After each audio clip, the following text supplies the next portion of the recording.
একটু থামুন। চারপাশে সব ব্যস্ততা থেকে চোখ সরিয়ে নিজেকে জিজ্ঞাসা করুন, আমি কে? আমি কেন দুনিয়ায় এসেছি? আমার জীবনকে কেবল খাওয়া, ঘুমানো, উপার্জন আর মরে যাওয়া? এর চেয়ে বড় কিছু কি নেই? আল্লাহ বলেন, আমি মানুষ ও জিন সৃষ্টি করেছি কেবল আমার ইবাদতের জন্য। সূরা জারিয়াত। এইখানে উত্তর, আপনি শুধু দুনিয়ার চাকচিক্য উপভোগের জন্য আসেননি, আপনি এসেছেন একটি মহান উদ্দেশ্য নিয়ে। কেন এই প্রশ্ন জরুরি? আজ আমরা পড়াশোনা করি চাকরির জন্য, চাকরি করি অর্থের জন্য, অর্থ উপার্জন করি পরিবার চালানোর জন্য, পরিবার চালাই বাঁচার জন্য। আর বাঁচি কেন? এই কে প্রশ্নটার উত্তর অনেকেই জানেন না। আপনি যদি জানেন না কেন বাঁচবেন, তাহলে আপনি কিভাবে জানবেন কোথায় যাচ্ছেন? আমি কে? আমি কোথায় থেকে এলাম? আমি কেবল একটি দেহ না, আমি একটি রুহু, যাকে আল্লাহ নিজে হাতে সৃষ্টি করেছেন। আমি তাকে রুহু ফুটিয়েছি। সূরা ৭, ৭২ নম্বর আয়াত। আপনি কেবল চোখের শরীর রূপ নন, আপনি হচ্ছেন একটি সম্মানিত আত্মা, সূরা, যার সৃষ্টি কোনো উদ্দেশ্য ছাড়া হয়নি। দুনিয়া কি আমার গন্তব্য না একটি স্টেপেজ মাত্র? আজ আমরা ঘুম থেকে উঠি, অফিসে যাই, ফিরে এসে খাই, টিভি দেখি, ঘুমিয়ে পড়ি। দিন শেষ, কাল আবার একই রুটিন। একটাই যদি জীবন হয়, তাহলে আপনি কেবল একটি রোবট না, এটা উদ্দেশ্য। দুনিয়া কোনো গন্তব্য নয়, এটা এক পরীক্ষার জায়গা, একটা অস্থায়ী থামার জায়গা, যার পরে রয়েছে চিরস্থায়ী গন্তব্য। সবাই কিছু না কিছু খুঁজেছে, কিন্তু কেউ বুঝে না কি খুঁজছে।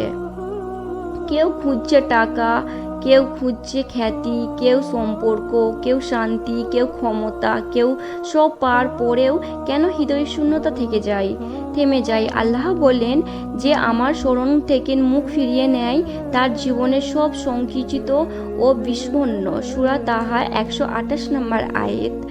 অর্থাৎ আল্লাহ ছাড়া জীবনে পূর্ণতা আসবে না। আল্লাহ আমাদের জন্য সব কিছু। আপনার জীবনের মানে জানতে চাইলে আল্লাহর কাছে ফিরে যান, তাহাজ্জুদ পড়ুন, কারণ তিনি আপনার স্রষ্টা। তিনি জানেন কেন আপনাকে পাঠিয়েছেন, আপনিই জানেন না। জীবনের আসল প্রশ্ন যদি আপনি এড়িয়ে যান, তাহলে আপনার পুরো জীবন হলো ভুল পথে পরিচালিত করা। প্রিয় ভাই, প্রিয় বোনেরা, একটি শিশু কখনো নিজের জন্ম সম্পর্কে জানে না। একজন ছাত্র যদি না জানে সে কেন পড়াশোনা করছে, একজন পথচারী যদি না জানে সে কোথায় যাচ্ছে, তাহলে সে কখনো ঠিকমতো চলতে পারবে না।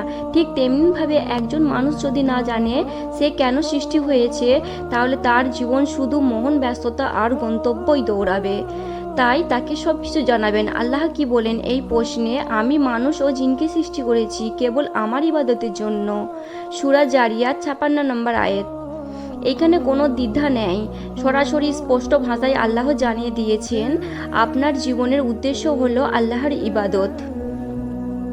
ইবাদত মানে কি শুধু সালাত, রোজা, হজ, জাকাত? না ভাই, ইবাদতের অর্থ অনেক গভীর, যেটা আল্লাহ অনেক খুশি হন। ইবনে তাহমিয়া রহমাতুল্লাহ আলাইহি বলেন, ইবাদত হলো এমন সব কাজ যা আল্লাহ ভালোবাসেন ও সন্তুষ্ট হন, হোক তাবিজিক যেমন সালাত, দান, হজ, অথবা আন্তরিক ভিত্তির ভয়, ভালোবাসা, তাওয়াক্কুল। একজন মুসলিম প্রতিটি মুহূর্তেই হতে পারে ইবাদত, যদি সে করে আল্লাহর জন্য, আল্লাহর নিয়ম অনুযায়ী, আল্লাহ সন্তুষ্ট নিয়ামতের। ঘুমানো, খাওয়া, কাজ করা, কথা বলা সবই ইবাদত হতে পারে, যদি সে কাজটি হয় আল্লাহর জন্য, আল্লাহকে খুশি করার জন্য। আপনার জীবনে তিনটি স্তম্ভ স্রষ্টা, যিনি আপনাকে সৃষ্টি করেছেন।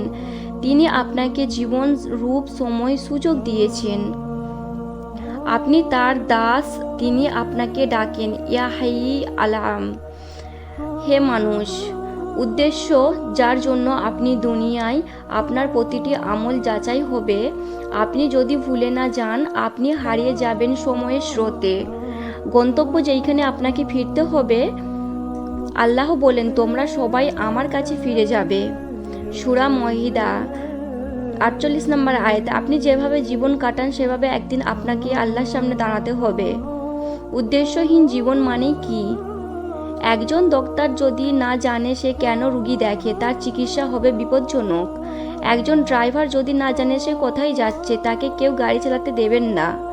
অথচ আমাদের জীবনে এত বড় প্রশ্ন, আমি কেন বেঁচে আছি, এই প্রশ্ন আমরা এড়িয়ে যাই। আল্লাহ আপনাকে কোনো খেয়াল ছলে সৃষ্টি করেননি। আপনি কেবল খাওয়া, ঘুম আর আয় করার জন্য আসেননি। আপনি এসেছেন একটি মহান উদ্দেশ্য নিয়ে, আপনার রবের ইবাদতের জন্য, তাহার পথের প্রতিনিধি।